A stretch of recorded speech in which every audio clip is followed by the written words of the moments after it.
everyone, this is Vidya from CSC department. So today's topic we are going to discuss about queues. So coming to our syllabus, we already have seen one data structure, that is stack, and how we are going to do the stack implementations and stack applications.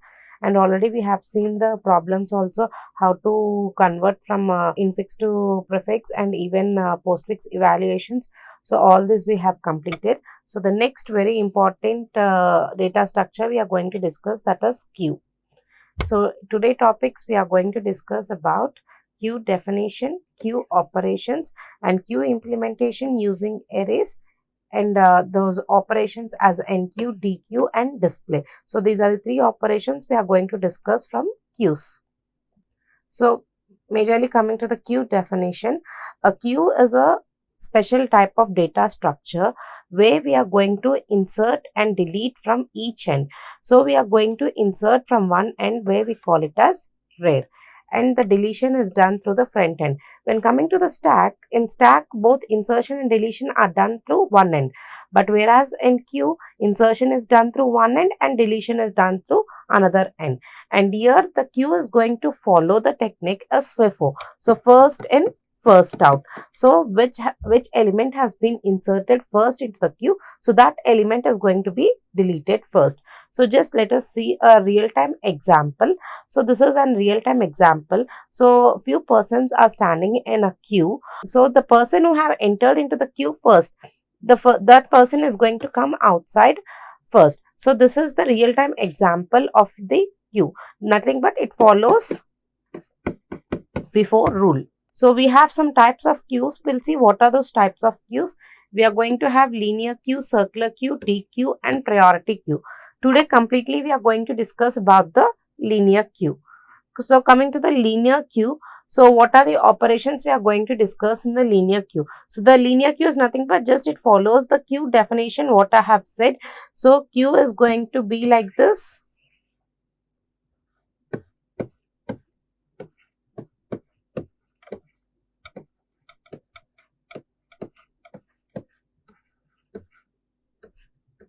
So the insertion end we are going to call it as rear, and deletion end we are going to call it as front.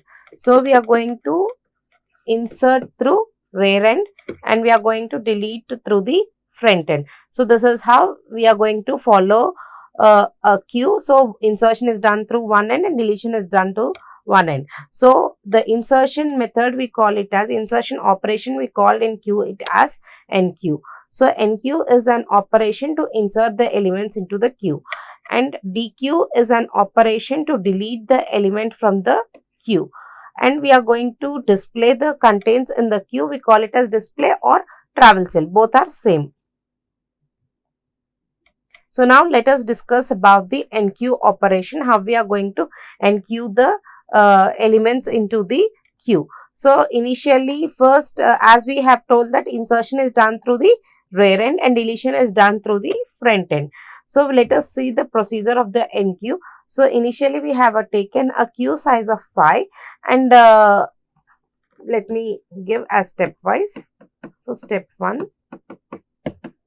So I have taken a queue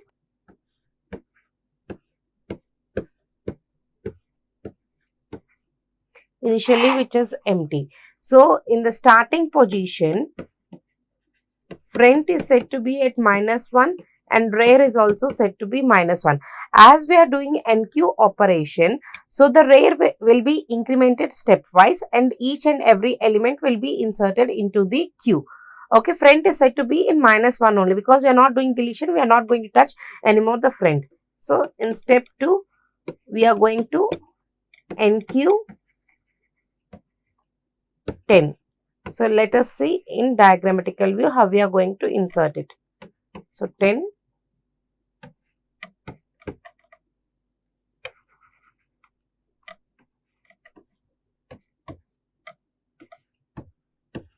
So my rear has been incremented to 0 position, where front is said to be at -1 only.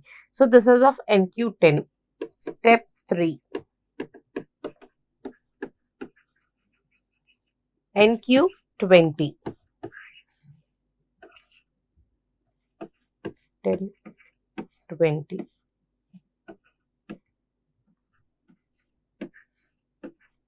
So now rear has been incremented to the next position and 20 has been inserted, where front is said to be at -1 only. We are not going to touch any more of the front.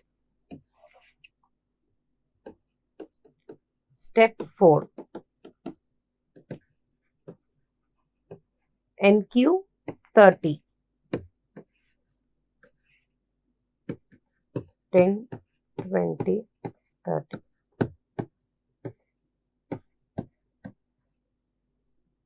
So 30 has been inserted and rear is said to be at 2 position. So rear has been incremented. So front is said to be at -1 only. Next, step 5. NQ 40.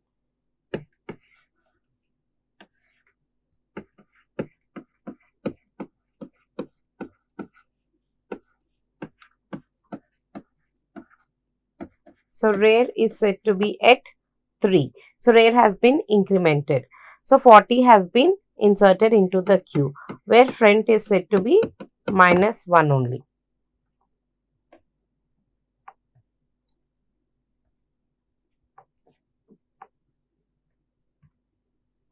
Next, step 6.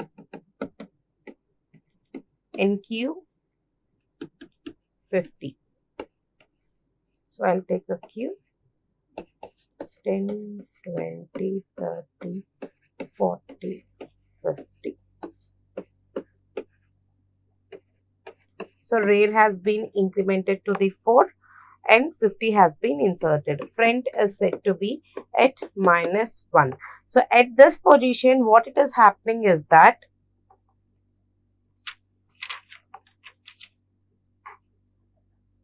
here the queue is said to be overflow at this condition, means the queue is almost full here in this particular condition. So this condition we call it as rear equal to size -1.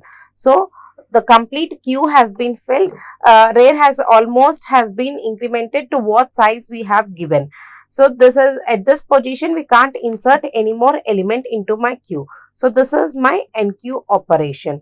So let us see next DQ operation in the queue. So this is the code for the NQ. So in case if the rear equal to size -1, so the queue is said to be filled. So at this position we cannot insert any of the element. In the else condition we are going to write the main code. So here the value has been read. So we have written in the scanf %d %x. So when the rear has been incremented, so queue of rear is said to be that particular x element. This is the code for the NQ. Next, we are going to see the deletion. So here in deletion in Q, we call it as DQ. So in this DQ, step 1 example, to delete any of the element in the queue, first we need the elements in the queue. So I am considering an queue with the size 5. So here I am taking front equal to -1, rear is said to be at 4 position. 0, 1, 2, 3, 4. So I'm considering my rear at 4. My queue consists of elements 10, 30, 40, 50.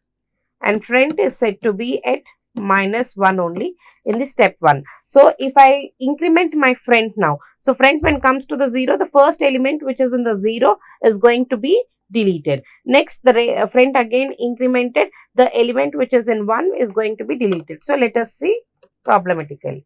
So step 2, front is said to be incremented to 0 position. So let us see how it is going to be.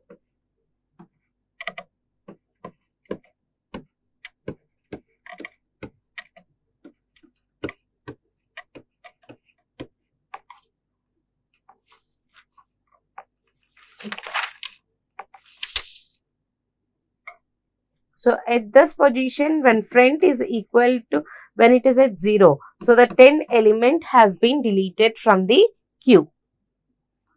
So when front is being incremented, each and every element in the queue is going to be deleted. So the rare is going to be at 4 only. We are not going to touch the rare because we are not doing insertion operation.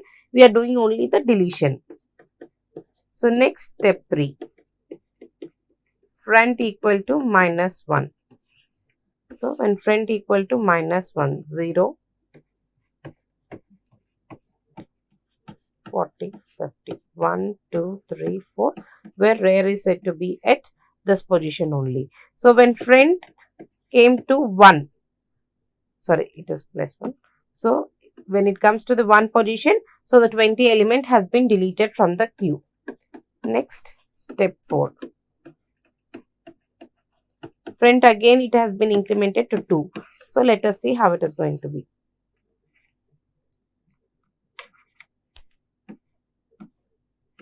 Zero, 1. Because already my 10, 20 has been deleted from the queue. So rare is said to be at 4 only, at the 4th position. So now front, when it is at 2nd position, the 30 element has been deleted from the queue. Step 5. Front has been incremented to 3. 0, 1.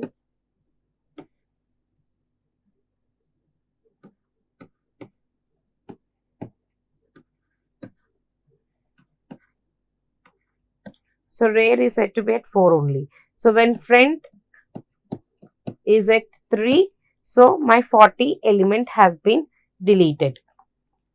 Step 6. Front has been incremented to 4. Let us see what it is happening here.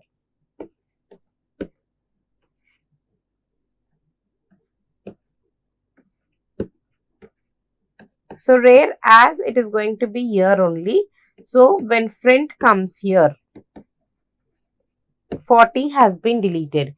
In furthermore steps, as I have taken in the given example, size equal to 5. So front equal to 1 and rare equal to 4. So to the maximum limit, we have been deleted. So when at this condition, my queue is said to be completely empty. So when rare equal to front, no more elements are there in my queue to delete it. So this condition is said to be underflow of the queue. So just let us see the code. So in case if front equal to rare, so in the printf statement we have written queue is empty. So the queue is said to be empty at this condition when front equal to rare. Okay. So in case there I can't do any of my deletion. So in else part we have written the code. If in case front has been incremented, so x equal to q of front, so that particular element will be removed from the queue. So this is the example what we have seen for both NQ and for the DQ operations. Now let us see the display operation. So the display operation means just we want to display the elements which are there in the queue. So example, if I am taking the elements like 10, 20, 30, 40, 50. Okay. So in the starting, we are going to have a front and where we are going to have the rare. So just I want to display these elements here. So already we know that in case if front and front equal to rare, so at that condition queue is said to be empty. So we can't display any of the element in the queue. So in the else part we are writing the logic. So just we are going to display just like array representation only, we are going to take a for loop. In that for loop we are going to take the condition as I equal to front plus 1, means just like one element of each we are going to display till where we are going to be incremented this. So until I less than or equal to rare. So till rare all the elements I am going to display which are there in the queue of I. So this is the display logic. So in today's session, what we have seen is, we have seen what is a queue, definition, and in types of queue, we have seen linear queue. In linear queue, again, we have seen all its operations, nothing but NQ of a queue, dequeue of a queue, and display. So these we have seen in today's session. So in the next session, we are going to see circular queue and priority queue. So these are the queues we are going to see in the next session. Thank you. If you have any doubts, you can ping me so that I'll just concentrate if you have any doubts in my next session. Thank you.